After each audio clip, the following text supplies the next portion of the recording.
Subscribe saar halkan si aad u hesho muuqaal walba oo aan halkan soo gelino. Mahadsanid. waan salaam asxaabay magacaygu waa Siyo waxaan ahay haweeney la qabo ninkayga waxa lagu magacaabaa Axmed waxaan iskuursanay kadib markii aan soo wada barnay sheekooyin jacayl oo dheer oo dhibaatooyin badan ay ka buuxaan laakiin weligii uu jeclaa haddana uu jecel yahay ninkaygu aniguna waxa la noolaa sodooday aad ayaan u jeclahay iyada sida hooyada oo kale ayaan ula dhaqmaa nolosheeduna waxay ahayd mid fiican balse markii uu guursaday ninkayga walaalkii uuna u soo guuray gurigii sodooday ayaa nolol xun galay sodooday ayaana waxay degnay dabaqa koowaad aniga ninkayga Axmedna waxaan degnay dabaqa labaad dimaashiga iyo xaskiisa Maryan waxay degnaayeen dabaqa saddexaad maalin maalmaha ka mid ah ayaan ku kacay albaabkayga oo la garaacayo markii aan furayna waxaan arkay Maryan oo rida taagan subax wanaagsan Maryan ma fiican tahay ninkaygu wuxuu aaday shaqada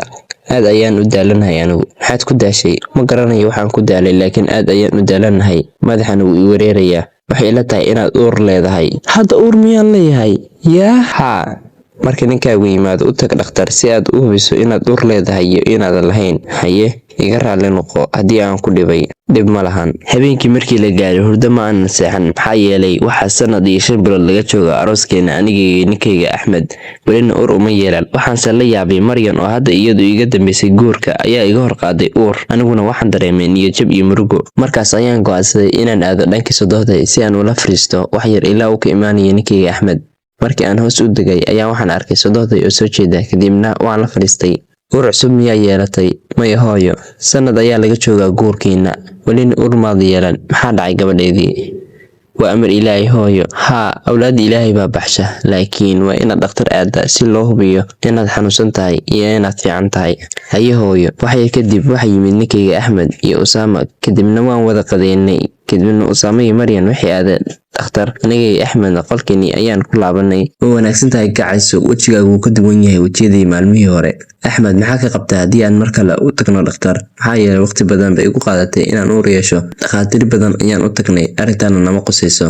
waan ogahay laakiin fadlan waxba ka dhibi mayso haddii aan u tagno dhakhtar haye laakiin anigu ilmo ma rabi adiga ayaa igu filan sidoo kale laakiin waxaan rabaa caruur sida hooyada ay rabto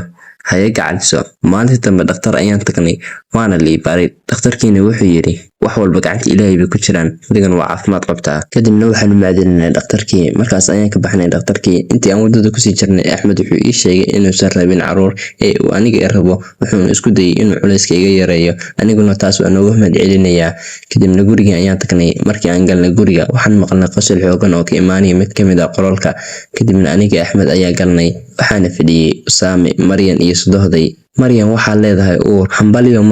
Maryan ayaana dhoola cadeysay Axmed oo dhakhtarku muxuu kugu yiri wax walba waa caadi wax walbana gacanta ilaahay bay ku jiraan hooyo sodooday ayaana iyadu Maryan eegaysa igu tiri sanad uma dhammaan waxayna yeelatay uur dhakhtarna weligeed maysan tagin daawona weligeed maysan cunin ma garanayo sababtaan anigu sidaas u noqon waayay kadibna waan istaagay qolkayga ayaana aaday mana sugi karin inaan sii maqlo waxa ay sodooday ku hadlayso hadalkeeduna wuxuu ahaa sida miciyo qalbiga iga mudaya Axmed ayaan iga daba yimid isagoo leh waan ka xumahay waxay hooyaday kugu tiri ma aysan ahayn inay sidaas kuula hadasho dib ma lahan xaq bay u leedahay inay sidaas ila hadasho maya xaq uma laha gacaniso fadlan ida hurdo ayaa i haysa inaan seexdaan rabaa Axmed ayaana madaxa ruxay qolkii ayuuna ka baxay anigana hurdo ayaan la dhacay subaxdii markii aan hurdada ka toosay Axmed ma joogin waxaan ogaaday inuu shaqada aaday kadibna waa labistay qaybta hoose guriga ayaan u degay si aysan sodooday dareemin inaan hadalkeeda ka xanaaqay waxaan rabay inaan galo qolkeeda balse intii aan gelin ka hor waxaan maqlay iyadoo la hadlaysa Axmed wiilkaygiiyo madoonaysa inaan noqoto aabe xaaskaagu waxay ila tahay inaysan ilmo dheeli doonin aniguna waxaan rabaa inaan arko adigoo aabba ah hooyo arrinta dhowr jeer ayaan kaala hadlay